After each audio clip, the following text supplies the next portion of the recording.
一夕之間，全國2300幾個高鐵站嘅明星廣告牌被集體撤下。與此同時，全國2300幾個看守所全部人滿為患。2026年，一場2.1星級版文革正喺中國大地悄悄展開。從國務院841號令徹底鎖死體制內同綠卡人群嘅出境自由，到地方政府以打黑反腐為名嘅經濟大清洗，再到東北小微商戶集體關門，發起避瘟神式嘅非暴力不合作運動。這場看似荒誕嘅2次文革，究竟要將10多億人帶去邊度？今日呢期影片，我哋就嚟拆解呢場驚天局中局。我哋首先睇下最令海外華人同體制內震撼嘅國務院第841號令。呢份法令將會喺2026年9月15日正式施行。好多人誤以為呢度只係普通嘅出入境管理，甚至自我安慰話正常留學定居唔受影響。但只要你仔細睇條文細節，就會發現呢份係徹頭徹尾嘅賣新揭。佢嘅核心目的唔係以便防止資本外逃，而係以便防止人力同智力資產流失。新規將監管範圍無限放大，唔單止係正編公務員，連無編制嘅合同工、村委會、居委會幹部，只要你涉及公共管理職能，通通被納入閉環監管。即使你只係個純技術崗，只要大數據盯着你，你嘅護照同外國永居權、綠卡就隨時可能被鎖定。過去你可唔可以出國，主要睇外國使館俾唔俾簽證，而841號令之後，決定權完全交咗俾組織人事審批。紀委、監委、單位黨委層層審查你嘅近期政治表現。即使你攞到美國10年 B1 斜線 B2 簽證，喺海關過安檢嗰陣，當局都可以用目的地高風險或者安全驗證為理由，直接將你關入小黑屋勸返。講白咗，呢場係針對全民嘅身份大徹查。對於拎住中共護照又擁有海外永居嘅人嚟講，你隨時有回國嘅自由，但再冇出境嘅自由。生於鹽鹼地，就必須被榨乾最後一滴血。必須說明一下，中共已經冇人了，唔係誇張。數據顯示，2025年339萬人死亡，幾乎係2023年同2024年嘅總和。御用專家話，3年後全國將會進入死亡海嘯期。3.2億老人正喺度等待最後嘅旅途懸崖。所以呢項計劃係將人口升級為人才嘅補助手段。中國人難道只能夠等待最後嘅彌留？中共話俾民眾知，你仲有一條路，喺看守所食宿免費。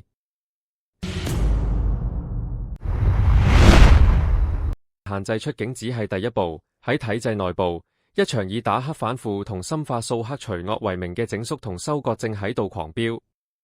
根據知名刑事律師黃青山披露嘅數據，全國2300幾個看守所已經嚴重超載，供唔應求。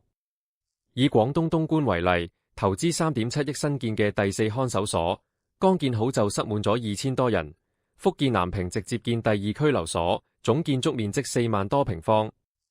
補充一下，一個設計壓量為1000人嘅看守所，佢嘅看守所用房建築面積大約係2.74萬平方米。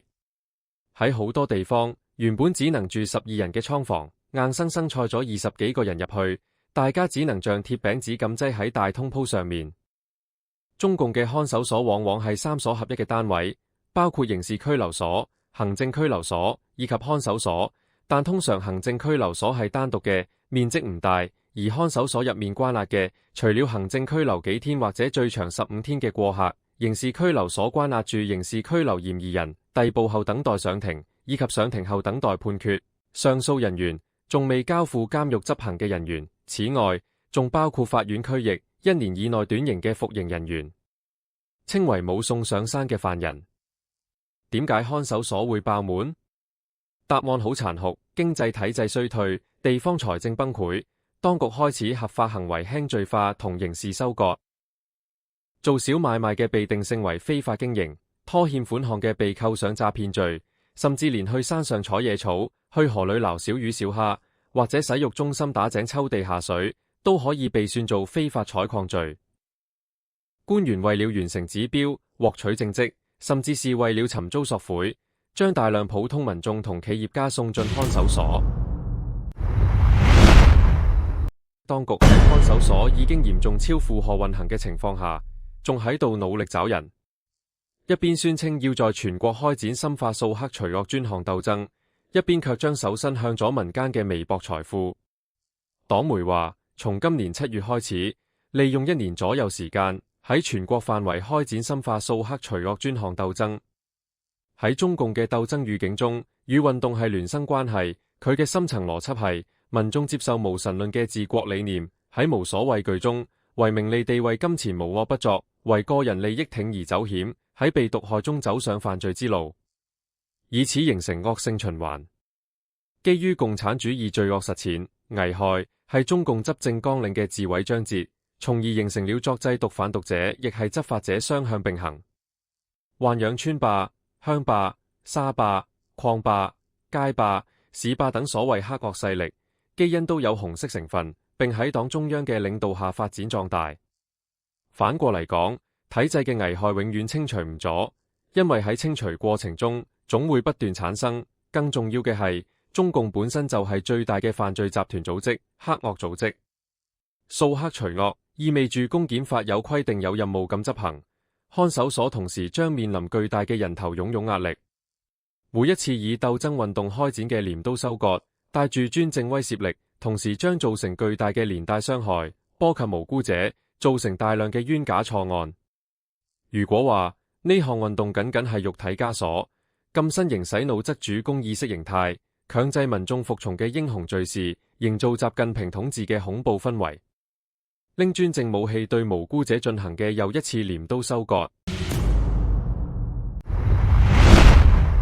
高壓之下必有反抗，但呢一次民間嘅反抗方式超出了所有人嘅預料。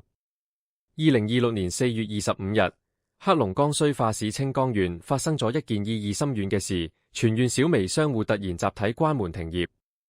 隨後呢場運動像病毒傳播一樣，迅速席捲咗齊齊哈爾、大慶、綏陵等地。到6月中旬，齊齊哈爾多個區縣幾乎全城關門，街上冷冷清清。民間俾呢種行動起咗個生動嘅名字——避瘟神。點解關門？因為地方政府嘅消防、食藥監、市場監管等部門為了罰款創收，組成了聯合檢查組，對商戶進行鋪天蓋地嘅毀滅性高額罰款。商戶們無處申冤，於係喺冇任何組織者、冇口號、冇街頭集會嘅情況下，達成咗一種驚人嘅默契，只要檢查組一嚟，大家立刻關門走人。但目前睇嚟越演越烈嘅唔單止係暫時閉關。據 X 賬號昨天披露，數十萬商戶關門被罰，避瘟神運動蔓延至4省9市。呢場運動從7月22日到8月4日，已經喺浙江、吉林、廣東、江蘇轟轟烈烈開展。視頻顯示，許多商戶以極速處理方式拉走貨物閉店，而且係原料市場同成衣批發市場。但是帶嚟嘅效應係相關行業呼應，餐飲業、服務業隨之亦關門，形成災難前嘅空城景觀，感覺啲人好似逃難一般離開咗。而且檢查常態化避之不及，中共殺雞取卵方式落得雞飛蛋打嘅後果，實際結果將造成大量商戶另謀生路，其實亦係中共自斷財路。呢個其實亦係不合作拯救經濟，俾中共持續向好嘅經濟一記重拳。呢種係一種新型嘅非暴力不合作運動。官方嘅大數據監測對此束手無策，維穩警察亦揾唔到頭目同第一責任人，真正實現咗法不責眾。